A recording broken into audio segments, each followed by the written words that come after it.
Assalamualaikum Bapak, Ibu Guru semua, senang sekali bisa berjumpa lagi. Nah, kali ini kita mau ngobrolin sesuatu yang penting banget, yaitu sebuah transformasi dalam pendidikan agama.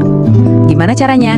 Kita bisa bergeser dari sekedar ngajarin aturan menjadi sebuah perjalanan untuk mengenalkan Allah lewat rasa cinta. Oke, kita mulai dari pertanyaan yang paling fundamental ya. Saat kita mengajar, sebenarnya apa sih hasil akhir yang kita harapkan?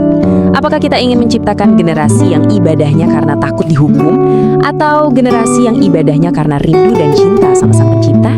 Jawabannya, nah ini dia, bakal nentuin banget cara kita mengajar ke depannya. Oke, sekarang kita coba bedah lebih dalam. Seringkali tanpa kita sadari loh, kita itu mungkin sudah memperkenalkan 3 model hubungan dengan Tuhan kepada siswa-siswa kita. Yuk kita lihat satu-satu. Yang pertama, itu yang namanya mode budak. Di sini, ketaatan itu landasannya cuma rasa takut. Takut akan hukuman, takut neraka. Aku takut neraka, azab dan siksa. Ya Allah, lindungi aku. Lalu ada yang kedua, mode pedagang. Nah, kalau ini ibadah dilihat kayak transaksi aja. Saya berbuat baik, maka saya akan dapat pahala dan surga.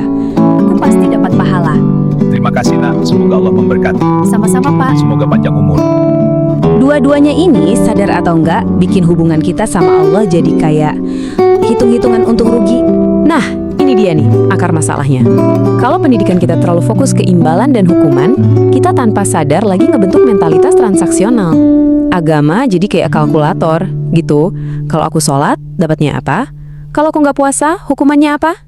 Semuanya dihitung. Tapi sebetulnya ada cara ketiga yang jauh lebih dalam. Sebuah cara yang melampaui rasa takutnya seorang budak dan hitung-hitungannya seorang pedagang. Inilah yang kita sebut sebagai mode pecinta, di mana ibadah itu murni lahir dari rasa cinta. Nah, ini jadi nyambung ke pertanyaan selanjutnya nih. Selama kita ngajar di kelas, sebetulnya wajah Tuhan yang mana sih yang lebih sering kita tunjukin ke anak-anak? Coba deh, kita lihat gambar ini bareng-bareng. Pesannya kuat banget ya. Kira-kira sisi mana yang lebih sering kita tonjolkan di kelas? Sisi yang penuh ancaman, murka, dan hukuman, atau sisi yang penuh keindahan, kasih sayang, dan rangkulan hangat? Jadi gini, dalam tradisi kita, sifat-sifat Allah itu ada 2 aspek besar. Ada yang namanya Jalaliyah, ini mencakup keagungannya, kekuasaannya, sisi kerasnya kalau boleh dibilang. Nah, di sisi lain ada Jamaliyah, yang isinya itu keindahan, kelembutan, dan cintanya. Masalahnya muncul kalau salah satu sisi ini jadi terlalu dominan. Dan ya, inilah akibatnya.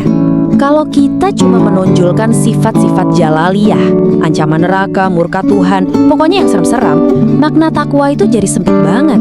Takwa itu cuma diartiin sebagai rasa takut, bukan lagi sebuah kesadaran mendalam yang lahir dari cinta dan kekaguman. Oke, sekarang yuk kita luruskan lagi perspektif kita. Kita lihat sebuah prinsip yang fundamental banget, tapi sering kita lupakan, yaitu tentang bagaimana Allah sebetulnya ingin dirinya dikenal. Ini sebuah hadis qudsi yang luar biasa indahnya.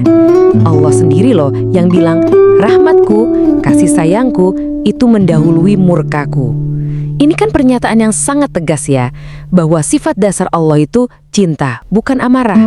Harusnya ini yang jadi fondasi utama cara kita mengajar. Coba kita pikirkan angka 99 ini, Asmaul Husna.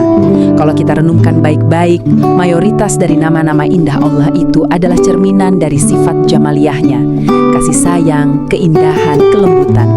Sifat keagungannya, Jalaliyah, tentu ada. Tapi sifat cintanya itu jauh lebih dominan. Dan buktinya ada di depan mata kita setiap kali kita membuka Al-Quran. Allah selalu memilih Ar-Rahman dan Ar-Rahim yang maha pengasih lagi maha penyayang. Dua-duanya sifat Jamaliyah untuk memulai firman-Nya. Ini tuh kayak sinyal yang jelas banget bahwa Allah ingin kita kenal Dia pertama-tama lewat cintanya. Oke, setelah kita paham soal ini, pertanyaannya, gimana cara kita menerjemahkannya dalam cara mengajar? Yuk kita coba bergeser dari pendekatan yang isinya cuma aturan ke pendekatan yang basisnya adalah cinta. Nah, di sini kita lihat ada dua orientasi yang beda banget. Di satu sisi, ada pendidikan yang basisnya nomos atau hukum. Fokusnya ke halal haram, boleh nggak boleh. Ini bikin agama jadi terasa kaku, kayak daftar peraturan aja. Nah, sebaliknya, ada pendidikan berbasis eros atau cinta. Ini memandang agama sebagai sebuah jalan kerinduan untuk menuju Allah. Sifatnya itu magnetis, dia menarik kita, bukan memaksa. Nah, disinilah bedanya terasa banget dalam praktek. Kalau kita pakai pendekatan eros, sholat itu bukan lagi kita ajarkan sebagai sekedar kewajiban yang harus digugurkan, tapi sebagai sebuah momen perjumpaan yang dirindukan dengan sang kekasih. Puasa bukan cuma nahan lapar, tapi jadi latihan cinta biar kita lebih peka sama orang lain. Wah, maknanya jadi jauh lebih dalam kan? Doa dari seorang sufi perempuan yang agung, Rabi'ah Al-Adawiyah, ini benar-benar merangkum inti dari mode pecinta. Ibadah itu bukan buat ngejar surga atau karena takut neraka. Ibadah itu murni ekspresi cinta kepada Allah. Titik. Nah, inilah puncak spiritualitas yang sebetulnya ingin kita tanamkan di hati anak-anak kita. Oke, terus pertanyaannya, gimana caranya kita bisa secara praktis jadi guru yang ngajarin agama dengan cinta? Gimana caranya kita jadi penyampai kabar gembira? Yuk, kita sama-sama pegang teguh pesan dari Rasulullah Shallallahu Alaihi Wasallam ini. Basyiru wala tunaffiru. Sampaikanlah kabar gembira dan jangan membuat orang lari atau menjauh dari agama. Ini adalah mandat utama kita sebagai pendidik agama. Jadi ini nih beberapa langkah praktis yang bisa kita coba. Pertama, setiap kali ngenalin Allah, selalu mulai dari sifat-sifat jamaliyahnya, sifat-sifat indahnya. Kedua, perbanyak cerita dan kisah tentang cinta, cintanya Allah ke hambanya, cintanya Rasulullah ke umatnya. Ketiga, coba deh setiap ibadah ritual itu kita hubungkan dengan makna kerinduan, dengan momen perjumpaan. Dan yang paling penting, yang keempat, ya kita sendiri yang harus jadi teladan dari cinta itu. Dan sebagai penutup, saya ingin kita semua merenungkan pertanyaan ini dalam-dalam. Kita, para guru, adalah jendela bagi siswa untuk melihat Tuhan. Pertanyaannya adalah, kalau mereka melihat Allah melalui mata kita, melalui cara kita mengajar, wajah Allah seperti apa yang akan mereka lihat? Wajah yang penuh murka atau wajah sang kekasih yang maha indah?